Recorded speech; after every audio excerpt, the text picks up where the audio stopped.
Hi Aquarius, this is Jav. Welcome po sa ating channel. By the way, Aquarius, this is timeless reading. Gamitin ang reading na ito bilang gabay lamang. Kung naka-resonate kayo, comment down. Tandaan, ito ay channel reading po. Kunin nyo lang po kung ano ang naka-resonate sa iyo. This is for you, Aquarius.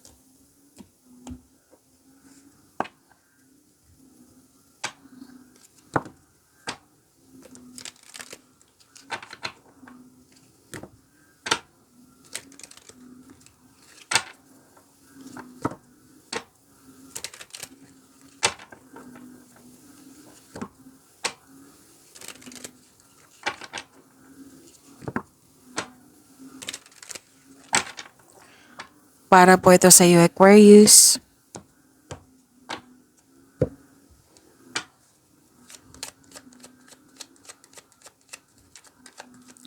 Maraming salamat po sa inyong patuloy na suporta, sa mga nag-donate, sa mga hindi nag-skip ng ads, maraming salamat po. Sa mga hindi pa nag-subscribe, subscribe na po kayo at click bell notification. Click bell notification para malaman nyo na may bago tayong video. Para sa mga gustong magpa-reading, comment po kayo ng personal reading. Again, comment kayo ng personal reading and check my reply sa comment section. Ay wow, Aquarius. May malaking influence ang isang lalaki po. Oo. At love is blooming. You love yourself more, self-care, romance, attraction, and affection. Andito po. And you're happy. Oh, happy sis Aquarius kasi may nakita ko ditong success. Oo, success, positive outcome. Yan. Ang ganda. Kitang-kita ko yung happiness niyo po. You deserve this success. You deserve this happiness, Aquarius. Claim niyo po, Aquarius.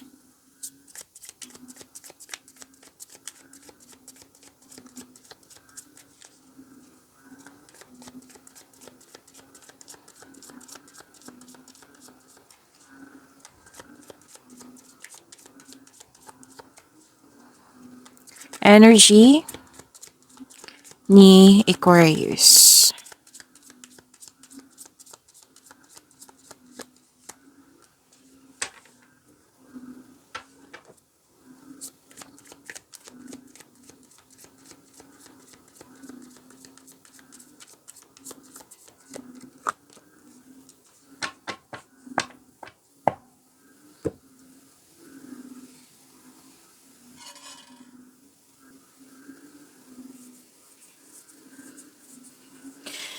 Kung may napansin kayo na repeating message, Aquarius, yan po yung pinupush ng cards nyo po. Like for example, nanood kayo sa inyong monthly Gabay Tarot reading, first half of the month of September, weekly Gabay Tarot reading, at dito din.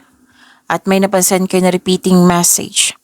Yan po yung pinupush ng cards nyo na kailangan yung bigyan ng atensyon, solusyon, at aksyon kung maaari po. So, ano yung energy ni Aquarius?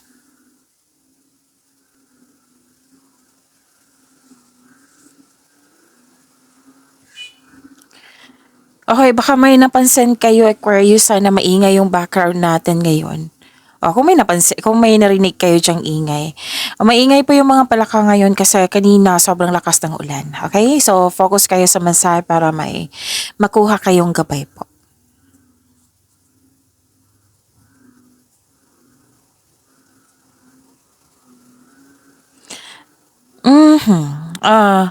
May nakita ko dito na may naulit na nangyari. Pero sa ngayon, binigyan mo siya ng atensyon. Oo. Itong naulit na nangyari na hindi mo nagustuhan. In-embrace mo yung emotions mo. Nalungkot ka.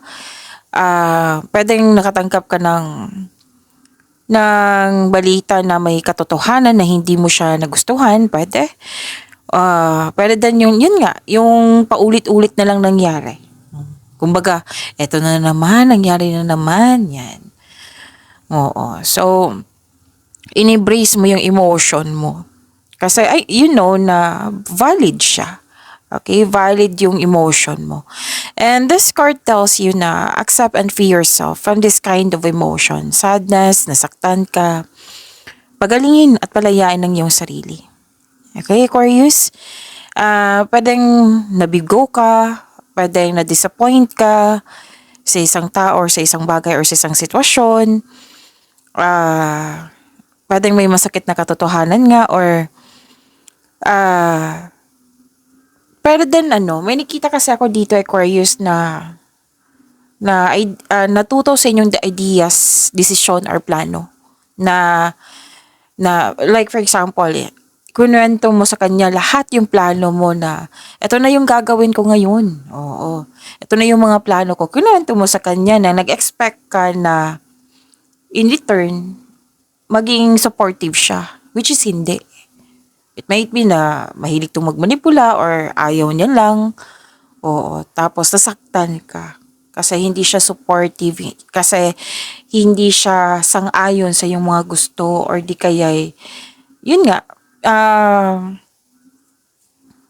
it might be may sariling pananaw. Syempre, each of us may sariling opinion yan pananaw, sariling pananaw, di ba? Oo, or di kaya, tungkol to sa third party concern. So, remember, before tayo nag-start ng tarot reading nyo kanina, di ba? Kunin nyo lang po kung ano yung nakaresonate sa iyo. Okay? Kasi medyo sensitive Basta third party concern, sensitive yan And yun nga, yung paulit-ulit na lang nangyari, it might be may issue, na akala mo tapos nangyayari naman. Pero for now, oo, nakikita ko dito na hinarap mo na, hindi ka umiwas, kundi hinarap mo na. Pwedeng pagtangkap na ito, oo. Kasi pinaprocess mo yung emotion mo in-acknowledge mo na, ito, nalungkot ako sa mga sa mga nangyari. Akala ko supportive siya, hindi pala. Example po yan.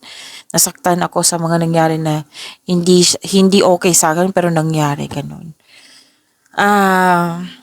Kung wala yan, pwedeng what I meant is collaboration. May nakita kasi akong collaboration dito. Pwedeng nagtutulungan din for expansion, yan.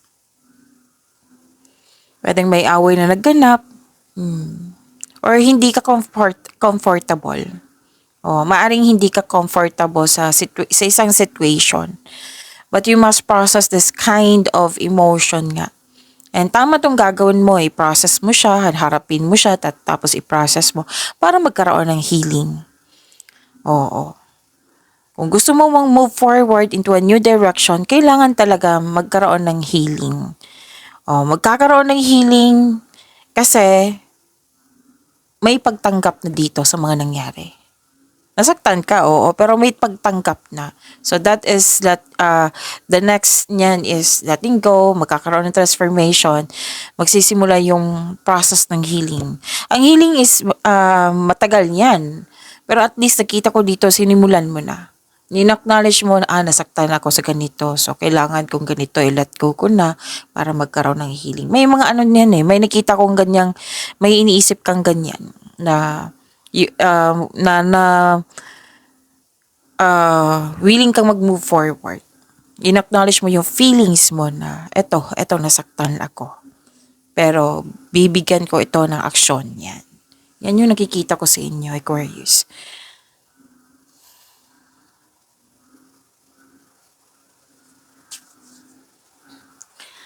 Okay, naging expressive ako, no? Kasi ramdam ko yung mag-express ka nito Oo. Naging expressive ako sa inyo ngayon kasi ramdam ka talaga na magiging, and this is your energy kasi nag-express ka na And don't worry, at the end of the day, you're receiving love. Support, love, you're receiving love. And you deserve this. It might be you're making yourself busy. Kasi nakita ko dito marami kang ginagawa. And dalawang card kasi nagsabi dito na may collaboration, right? And expansion. May nakita talaga akong growth and expansion dito, Aquarius. At may may malaking influence ng isang mother figure. Pwedeng ikaw to, pwedeng siya. Marami ka nang napagdaanan na nahihirap sa buhay. Bago naging successful. Nagkaroon ka ng time for yourself. This is good. Ito yung dapat gawin talaga. Tama to ha, Aquarius. Bibigyan mo ng panahon yung sarili mo. Ang ilan sa inyo magbigay ng time sa nature, which is good, di ba? Grounding, mag-relax, maging kalma, mag-meditate, mag-connect sa nature. Yan, maganda yan. And at the end of the day, magiging happy ka. Claim nyo ha? Oo. Basta you receive love. May growth. Happiness. Okay? Happiness. You receive love. Love is blooming. Sinabi ko kanina dito, happiness. Nandito siya.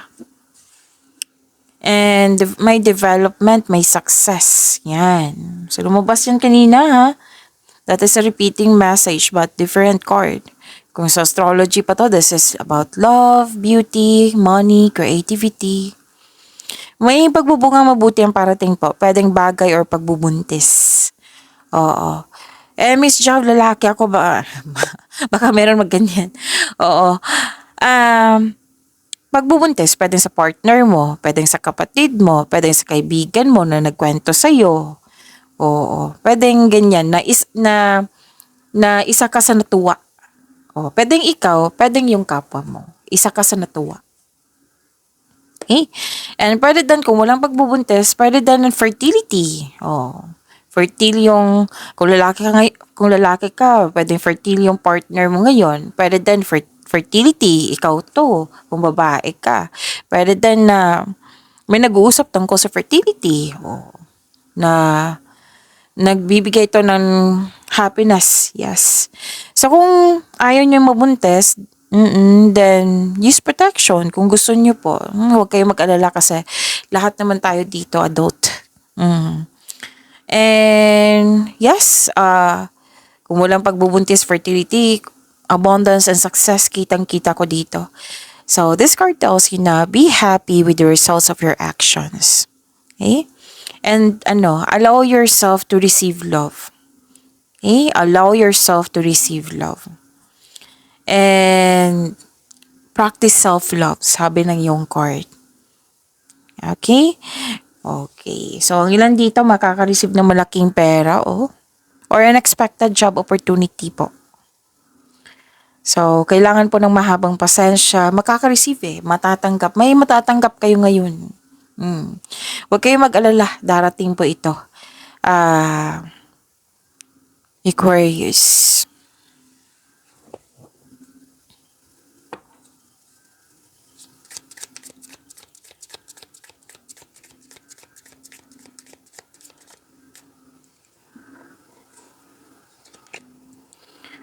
So, this is about your career and money. Aquarius. Lumilipad yung cards mo.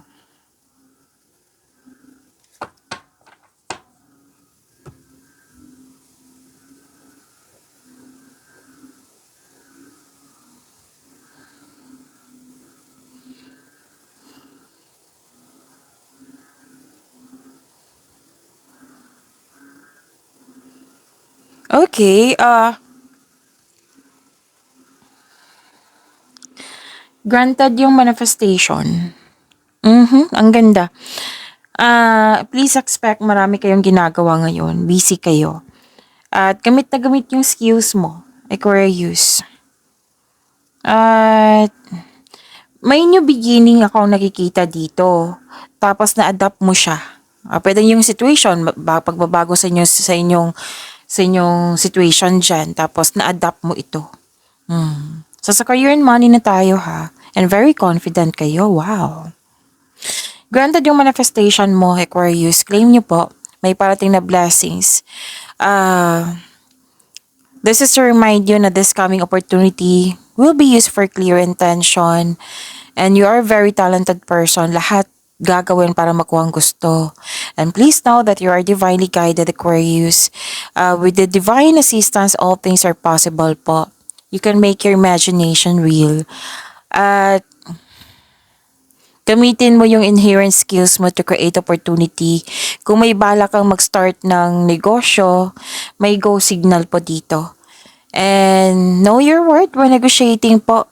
Kasi may raise ng allowance dito, sweldo. Sweldo ba to or contract? May nakita kong signing of contract dito, Aquarius. Wow. So, claim nyo po. Ang ganda naman.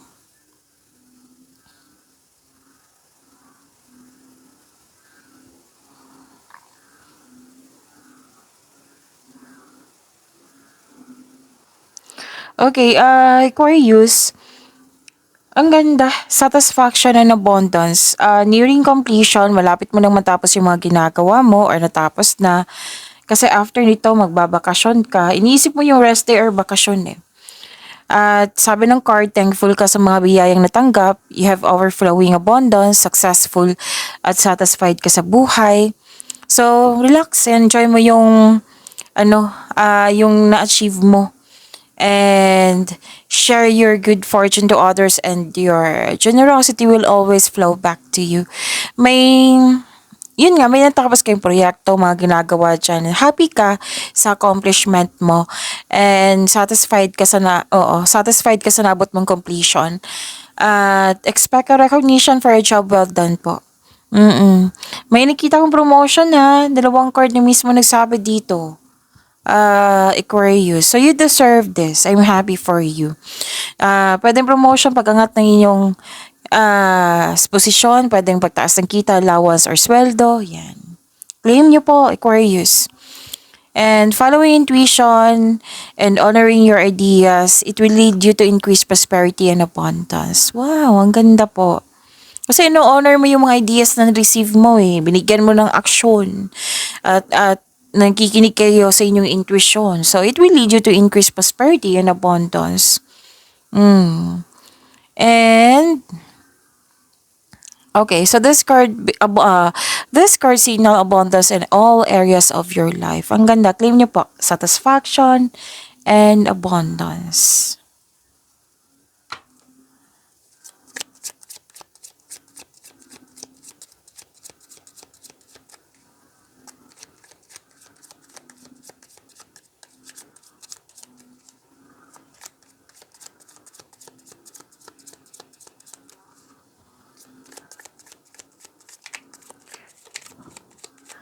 Love life, self-love, partnership, and romance ni Aquarius.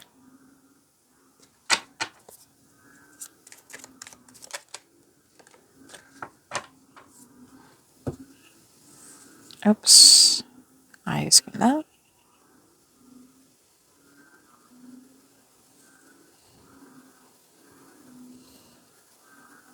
Okay, sa mga single po, okay, may sabi dito na may attraction dito sa teacher, teacher, student, or mentor mo, wiser. Yung marami kayong natutunan sa isang tao. May attraction dito. Pwedeng magaan ng loob mo, pwedeng crush mo lang, pwedeng yun nga na in love siguro si Aquarius. Oo. Pwedeng humahanga. Oh, most likely humahanga to eh. And sa mga relasyon sa buhay mag-asawa po, may okay. Okay. May nakita kasi ako ditong nag-take advantage siya, kabaitan mo. Pwedeng sa matalik mong kaibigan ba to, or parati mong kasama or person mo. Basta may nakita ako dito na pay attention kasi may nag-take advantage sa iyong kabaitan. At may tradisyon na masusunod po. Lahat kayo, single ka man, may relasyon sa buhay mag-asawa, may tradisyon na masusunod. May pamamanikan, kasal, may nag-board exam, basta any kind of tradisyon ng Pinoy na masusunod po. At like for example, pamamanikan o mamanikan mo yung kapatid mo, syempre kasama ka, 'di ba? Or may ganap diyan na pamamanikan o na involve ka. O, pwedeng ikaw to, pwedeng yung matalik mo kaibigan or kasamahan mo na malapit sa iyo. Pwede din kayo to ha. Or kasal, may ganap na kasal.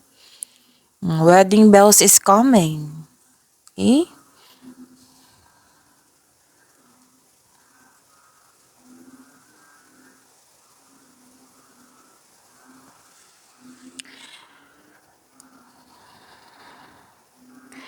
Para sa mga relasyon sa buhay mag-asawa, strong, confident, and compassionate kayo sa isa't isa. Well-established and successful sa inyong relasyon. Sa mga single po, may makilala kang taong very passionate sa gusto sa buhay, charismatic, at masayahin. Maano din ideal type mo ito. Mm-mm. So maraming ginagawa si Aquarius ngayon. You're becoming more confident po, which will lead to immense personal growth and improvement sa inyong connection sa isang tao. Okay, pag-imanin niyo po yung blessings sa binigay sa inyo. Aquarius, see you tomorrow. Maraming salamat po.